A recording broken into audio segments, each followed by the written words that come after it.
Welcome to our commerce class room. ഇന്നത്തെ വീഡിയോയിലൂടെ നമ്മൾ പഠിക്കാനും മനസ്സിലാക്കാനുമായിട്ട് ശ്രമിക്കുന്നത് റീറ്റെയിൻഡ് ഏർണിങ്സിനെ കുറിച്ചാണ്. റീറ്റെയിൻഡ് ഏർണിങ്സിനെ സംബന്ധിച്ചിട്ടുള്ള ഇൻട്രൊഡക്ടറി വിവരങ്ങളെല്ലാം നമ്മൾ പഠിച്ചതാണ്. ഓർത്ത് നോക്കുക എന്തായിരുന്നു റീറ്റെയിൻഡ് ഏർണിങ്സ് എന്ന്. എന്താണ് റീറ്റെയിൻഡ് ഏർണിങ്സ്? കമ്പനിയുടെ ബിസിനസ് ചെയ്തുണ്ടാക്കുന്ന ലാഭം, കമ്പനിക്ക് ലാഭം ഉണ്ടാവുമല്ലോ, ആ ലാഭത്തിന്റെ മുഴുവൻ എമൗണ്ട് ആർക്ക് ഡിവിഡൻഡ് ആയിട്ട് കൊടുക്കത്തില്ല, നമ്മുടെ ഷെയർ ഹോൾഡേഴ്സിന് ഡിവിഡൻഡ് ആയിട്ട് ഡിസ്ട്രിബ്യൂട്ട് ചെയ്യത്തില്ല. അതിന് പകരം കമ്പനിയുടെ പ്രോഫിറ്റിന്റെ പോർഷൻ അല്ലെങ്കിൽ മുഴുവനായിട്ടോ അല്ലെ ഭാഗികമായിട്ടോ കമ്പനിയുടെ ബാക്കി വരുന്ന ഫിനാൻഷ്യൽ റിക്വയർമെന്റിന് വേണ്ടിയിട്ട് എടുക്കുന്നതിനെയാണ് നമ്മൾ റീറ്റെയിൻഡ് ഏർണിങ്സ് എന്ന് വിളിക്കുന്നത്. നമുക്ക് വിശദമായിട്ട് നോക്കാം. ഞാൻ വളരെ ലളിതമായിട്ടാണ് പറയുന്നത്, നിങ്ങൾക്ക് മനസ്സിലാവാൻ വേണ്ടിയിട്ട്. ഏത് പോർഷൻ ആയാലും നിങ്ങൾ കാര്യം എന്താണ്, കോൺസെപ്റ്റ് എന്താണെന്ന് മനസ്സിലാക്കിയാണ് പഠിക്കേണ്ടത്. വെറുതെ ടെക്സ്റ്റിൽ എഴുതി വെച്ചിരിക്കുന്ന കാര്യങ്ങൾ വെറുതെ പഠിക്കാതെ എന്താണ് എല്ലാത്തിൻ്റെയും കോൺസെപ്റ്റ് എന്ന് മനസ്സിലാക്കി വേണം നമ്മൾ പഠിക്കാൻ. കോൺസെപ്റ്റ് മനസ്സിലാക്കി കഴിഞ്ഞാൽ നമുക്കത് കൃത്യസ്ഥമാക്കാനായിട്ട് എളുപ്പമായിരിക്കും. അതുകൊണ്ട് കോൺസെപ്റ്റ് എന്താണെന്ന് മനസ്സിലാക്കുക. നമുക്ക് വിശദമായിട്ട് നോക്കാം. റീറ്റെയിൻഡ് ഏർണിങ്സിനെ നമ്മൾ വിളിക്കുന്ന ഒരു ടെക്നിക്കൽ ടേമാണ് ploughing back of profit. Ploughing back of profit. Ploughing back of profit is a technique of financial management under which all profit of a company are not distributed as dividend among the shareholders, but a part of the yearly profit is retained in the company and invested in the future business operations. അപ്പോൾ ഒരു company ഉണ്ടായിരുന്നു. ആ കമ്പനിക്ക് ഫണ്ടിന്റെ ആവശ്യം വന്നപ്പോൾ company ആദ്യം എന്ത് ചെയ്തു? പല സോഴ്സ് ഓഫ് ഫണ്ടുകളെ ഡിപ്പെൻഡ് ചെയ്തു. ലോങ് ടേം സോഴ്സ് ഓഫ് ഫണ്ടുകളെയും ഷോർട്ട് ടേം സോഴ്സ് ഓഫ് ഫണ്ടുകളെ എല്ലാം ഡിപ്പെൻഡ് ചെയ്തു. നമ്മളിപ്പോൾ കുറേ തരത്തിലുള്ള സോഴ്സ് ഓഫ് ഫണ്ടുകളെ കുറിച്ച് എല്ലാം പഠിച്ചു.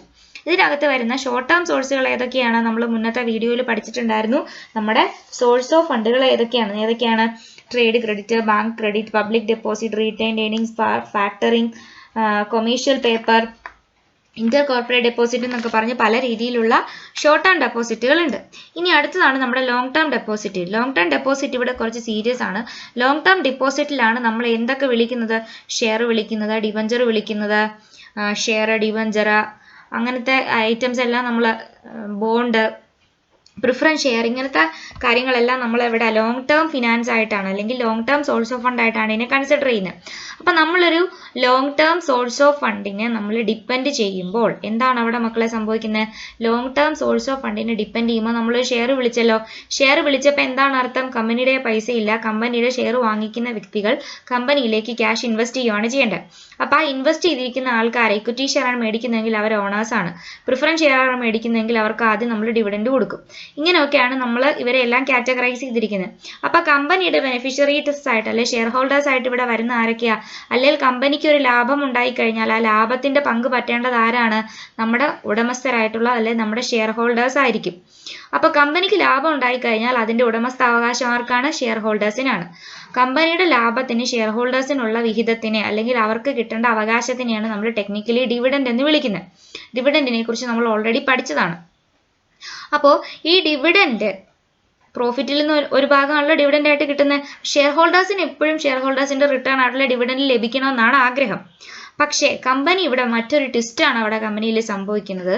കമ്പനി ബിസിനസ് ചെയ്തുണ്ടാക്കിയ പ്രോഫിറ്റ് മുഴുവനായോ അല്ലെങ്കിൽ ഭാഗികമായോ ഷെയർ ഹോൾഡേഴ്സിന് ഡിവിഡൻഡ് ആയിട്ട് വീതം വെച്ച് കൊടുക്കാതെ അവരുണ്ടാക്കിയ പ്രോഫിറ്റിന്റെ വിഹിതം എന്തായിട്ട് എടുത്തു? കമ്പനിയുടെ ഫ്യൂച്ചർ ഫിനാൻഷ്യൽ നീഡുകൾ ഫുൾഫിൽ ചെയ്യാൻ വേണ്ടിയിട്ട് കമ്പനിയിലേക്ക് തന്നെ റീഇൻവെസ്റ്റ് ചെയ്തു. അതിനെയാണ് നമ്മൾ റീറ്റെയിൻഡ് ഏർണിങ്സ് അല്ലെങ്കിൽ പ്ലഫിംഗ് ബാക്ക് ഓഫ് പ്രോഫിറ്റ് എന്ന് പറയുന്നത്. അപ്പൊ ഈ ploughing back of profit financial മാനേജ്മെന്റിന്റെ ഒരു ടെക്നിക്കാണ്. കമ്പനി ഉണ്ടാക്കുന്ന പ്രോഫിറ്റ് മുഴുവൻ ഷെയർ ഹോൾഡേഴ്സിന് ഡിവിഡൻഡ് ആയിട്ട് കൊടുക്കാതെ അതിന്റെ ഇയർലി പ്രോഫിറ്റിന്റെ ഒരു ഭാഗം അല്ലെങ്കിൽ മുഴുവനോ ഭാഗികമായിട്ടോ എങ്ങനെയാന്ന് വെച്ചാൽ ഒരു പോർഷൻ കമ്പനിയുടെ ഫ്യൂച്ചർ ബിസിനസ് ഓപ്പറേഷൻസ് നടത്താൻ വേണ്ടിയിട്ട് കമ്പനിയിലേക്ക് തന്നെ റീഇൻവെസ്റ്റ് ചെയ്യുന്നതിനെയാണ് പ്ലഫിംഗ് ബാക്ക് ഓഫ് പ്രോഫിറ്റ് അഥവാ റീറ്റെയിൻഡ് ഏർണിങ്സ് എന്ന് വിളിക്കുന്നത്.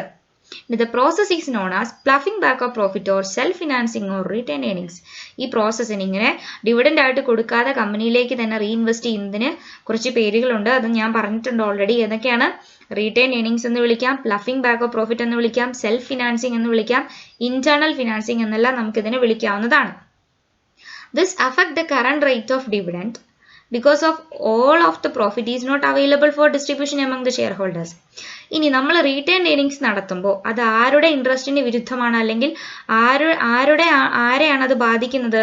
നമ്മുടെ ഷെയർ ഹോൾഡേഴ്സിനെയാണ് ബാധിക്കുന്നത്. കാരണം എന്താ? ഷെയർ ഹോൾഡേഴ്സിന് ഡിവിഡൻഡ് കിട്ടത്തില്ല. അപ്പൊ കറണ്ട് റേറ്റ് ഓഫ് ഡിവിഡൻഡിനെയാണ് എന്ത് ബാധിക്കുന്ന? കമ്പനി റീറ്റെയിൻ ചെയ്യാനായിട്ട് തീരുമാനിച്ചാൽ ഷെയർ ഹോൾഡേഴ്സിന് കിട്ടുന്ന ഡിവിഡൻഡിനാണ് കുറച്ചിൽ പറ്റത്തുള്ളൂ. ഇനി എങ്ങനെയൊക്കെയാണ് പ്ലഫിംഗ് ബാക്ക് ഓഫ് പ്രോഫിറ്റിന്റെ ഫീച്ചേഴ്സ് എന്ന് നമുക്ക് നോക്കാം. It is an internal source of finance. Internal source എന്ന് പറയാൻ കാരണം എന്താ? കമ്പനി പുറത്തുനിന്ന് ആരെയും ഡിപ്പെൻഡ് ചെയ്യുന്നില്ല. പുതുതായിട്ട് ഷെയർ വിളിക്കുന്നില്ല, ഡിവഞ്ചർ വിളിക്കുന്നില്ല, ബോണ്ട് വിളിക്കുന്നില്ല, പ്രിഫറൻസ് ഷെയർ വിളിക്കുന്നില്ല, പിന്നെ ട്രേഡ് ക്രെഡിറ്റ് ഒന്നും എടുക്കുന്നില്ല, ഇന്റർ കോർപ്പറേറ്റ് ഡെപ്പോസിറ്റ് എടുത്തില്ല, വേറെ ഒരു പരിപാടിയും ചെയ്തില്ല. കമ്പനിയിലുണ്ടായ പൈസ കമ്പനിയുടെ ബാക്കി ആവശ്യങ്ങൾക്ക് വേണ്ടി കമ്പനി തന്നെ ഉപയോഗിച്ചു. അതുകൊണ്ട് ഇതെന്താണ്? ഒരു ഇന്റേണൽ സോഴ്സ് ഓഫ് ഫിനാൻസ് ആണ്. Which avoid any long term ഡെപ്റ്റ് and does not dilute the ownership. അതുകൊണ്ട് ഇതെന്താണ്? ഒരു ലോങ് ടേം ഡെപ്റ്റിനോ അല്ലെങ്കിൽ ലോങ് ടേം ഡെപ്റ്റിനെയൊക്കെ നമുക്ക് ഒഴിവാക്കാനായിട്ട് പറ്റും. നമുക്ക് കടമൊന്നും എടുക്കേണ്ട ആവശ്യം വരത്തില്ല. ഇനി പുതിയതായിട്ട് ഷെയറുകൾ വിളിച്ചു കഴിയുമ്പോൾ കമ്പനിയുടെ ഓണർഷിപ്പ് ഡയല്യൂട്ട് ചെയ്യപ്പെടും. ഡയല്യൂട്ട് ചെയ്യപ്പെടുക എന്ന് പറഞ്ഞാൽ എന്താ? നമ്മുടെ കയ്യിൽ 10 ഷെയർ ഉണ്ടായിരുന്നു എന്ന് വിചാരിക്കുക. 10 പേരാണ് നമ്മുടെ ഷെയർ ഹോൾഡേഴ്സ്. അപ്പൊ ആ 10 വ്യക്തികളിൽ അല്ലെങ്കിൽ 10 ഷെയർ മേടിച്ചിരിക്കുന്ന ആളുകളിൽ ആണ് ആ കമ്പനിയുടെ ഉടമസ്ഥാവകാശം ഉൾക്കൊണ്ടിരിക്കുന്നത്. ഇനി നമ്മൾ രണ്ടാമത് ഈ റീറ്റെയിൻ ഏർണിങ്സ് ഒന്നും ചെയ്യാതെ കമ്പനി ഫ്യൂച്ചർ ആവശ്യങ്ങൾക്ക് വേണ്ടിയിട്ട് വീണ്ടും കമ്പനി ഇക്വിറ്റി ഷെയർ ആണ് ഇഷ്യൂ ചെയ്യുന്നതെങ്കിൽ ഈ 10 പേർക്ക് അവകാശപ്പെട്ട കമ്പനിയുടെ ഓണർഷിപ്പ് വീണ്ടും ഒരു 10 പേരിലേക്ക് കൂടെ മാറും. അപ്പൊ നമുക്ക് കിട്ടുന്ന പ്രോഫിറ്റിന്റെ വിഹിതത്തിന് കുറവ് വരും. അപ്പൊ 20 പേരായി എന്ത്? നമ്മുടെ ഓണേഴ്സ് എന്ന് പറയുന്നത്. ഇനി അതല്ല, കമ്പനി ഒരു 30 പേർക്കാണ് അല്ലെ 100 ഷെയർ ആണ് ഇഷ്യൂ ചെയ്യാൻ വിചാരിക്കുന്നതെങ്കിൽ അത് എത്രയാ? 110 ആയിട്ട് ആ ഷെയർ ഹോൾഡേഴ്സിന്റെ എണ്ണം കൂടുന്നതിന്റെ അനുസരിച്ച് നമ്മുടെ ഉടമസ്ഥ അവകാശത്തിന്റെ ഇന്റൻസിറ്റി കുറഞ്ഞുകൊണ്ടിരിക്കും. അതിനെയാണ് ഡയല്യൂട്ട് ദ ഓണർഷിപ്പ് എന്ന് നമ്മൾ പറഞ്ഞത്. അപ്പൊ ഇവിടെ ഓണർഷിപ്പ് ഒന്നും ഡയല്യൂട്ട് ചെയ്യത്തില്ല. കാരണം എന്താ? കമ്പനി വേറെ ഇക്വിറ്റി ഷെയർ ഒന്നും വിളിക്കാൻ പോകുന്നില്ലല്ലോ. കമ്പനിയുടെ പൈസ കമ്പനിയുടെ ആവശ്യത്തിന് വേണ്ടി കമ്പനിയിലേക്ക് തന്നെ റീഇൻവെസ്റ്റ് ചെയ്യുകയാണ് ചെയ്തത്. അപ്പൊ നമ്മുടെ ഓണർഷിപ്പ് പോകത്തില്ല, നമ്മുടെ ലോങ് ടേം ഡെപ്റ്റിനെ ഒന്നും ഇത് ബാധിക്കത്തില്ല. നമുക്ക് അതൊക്കെ ഒഴിവാക്കി എടുക്കാനായിട്ട് പറ്റും. അടുത്ത എന്താണ്? Retained earnings argument the capital base of the company. കമ്പനിയുടെ ഒരു ക്യാപിറ്റൽ ബേസ് എപ്പോഴും ഒരു പവർഫുൾ ആയിട്ട് വെക്കാൻ റീറ്റെയിൻ ഏർണിങ്സ് നമ്മളെ സഹായിക്കും. It paves the way for greater amount of new funds.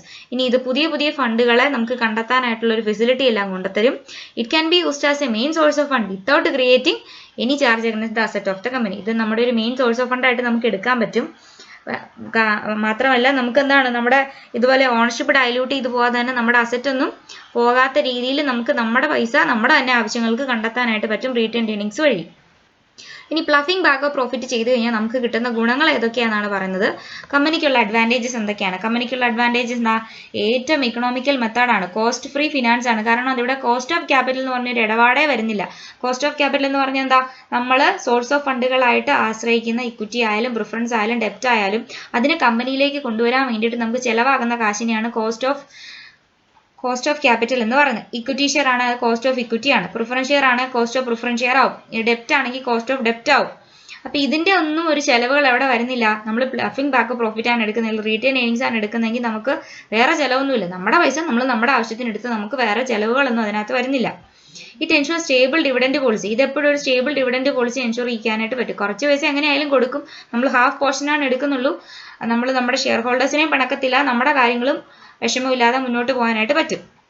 It provide flexibility in the financial structure of the company. അതെന്താ? It provide flexibility in the financial structure of the company. കമ്പനിയുടെ financial structure എന്ന് പറഞ്ഞാൽ എന്താ? ഈ ഡെപ്റ്റ്, equity, ഇങ്ങനെ കമ്പനിയുടെ fund കണ്ടെത്താൻ വേണ്ടിയിട്ട് ആശ്രയിച്ചിരിക്കുന്ന എല്ലാ സോഴ്സുകളെയും കൂടെ വെച്ചിട്ടാണ് കമ്പനിക്ക് ഫിനാൻഷ്യൽ സ്ട്രക്ചർ ഉണ്ടാവുന്നത്. അപ്പോൾ ആ ഫിനാൻഷ്യൽ സ്ട്രക്ചറിന് ഒരു ഫ്ലെക്സിബിലിറ്റി നമ്മൾ ഈ പ്ലഫിംഗ് ബാക്ക് ഓഫ് പ്രോഫിറ്റ് അഥവാ റീറ്റെയിൻഡ് ഏർണിങ്സ് കൊണ്ടുവന്നാൽ നമുക്ക് പറ്റും.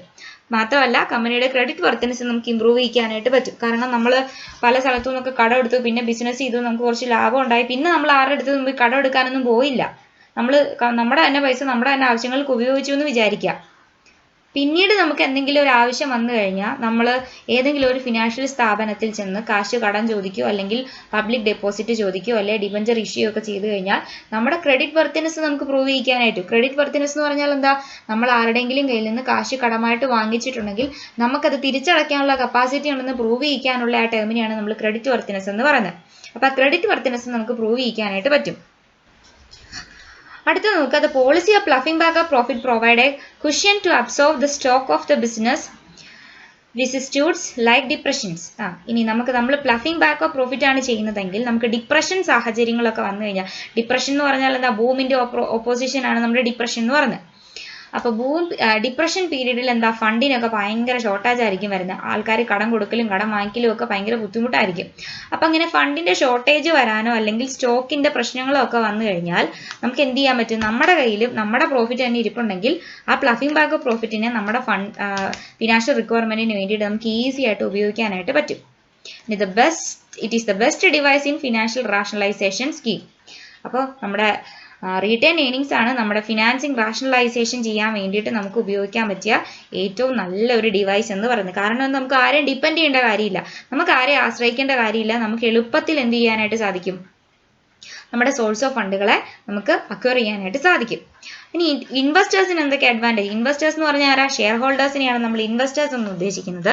The policy of ploughing back of profit ensures that dividend will not be reduced and investment is quite safe.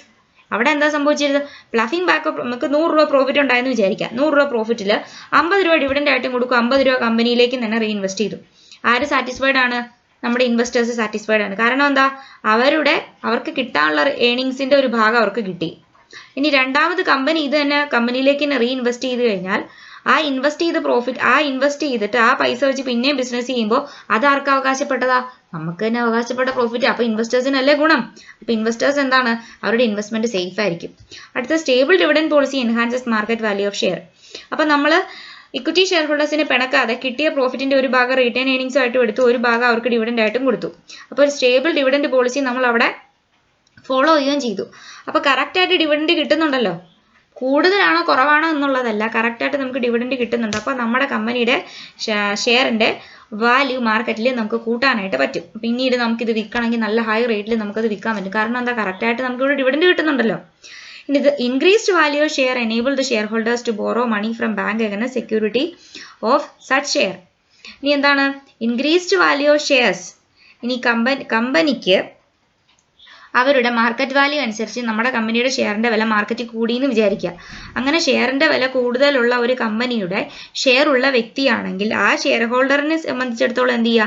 അയാൾക്ക് ബാങ്കിൽ നിന്നോ മറ്റ് സ്ഥാപനങ്ങളിൽ നിന്നോ ഒക്കെ ഈസി ആയിട്ട് കടമെടുക്കും. കാരണം എന്താ? ഇയാളുടെ കയ്യിൽ നല്ലൊരു ഇൻവെസ്റ്റ്മെന്റ് സ്കീമുണ്ട്.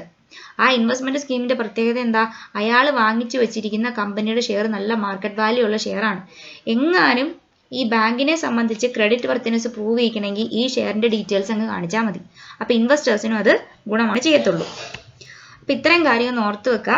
റീറ്റെയിൻഡ് ഏർണിങ്സിനെ സംബന്ധിച്ചിടത്തോളം നമ്മൾ പഠിച്ചു വെക്കേണ്ട കാര്യങ്ങളാണ്. ഷോർട്ട് ആൻസർ ആയിട്ടൊക്കെ ചോദിക്കും.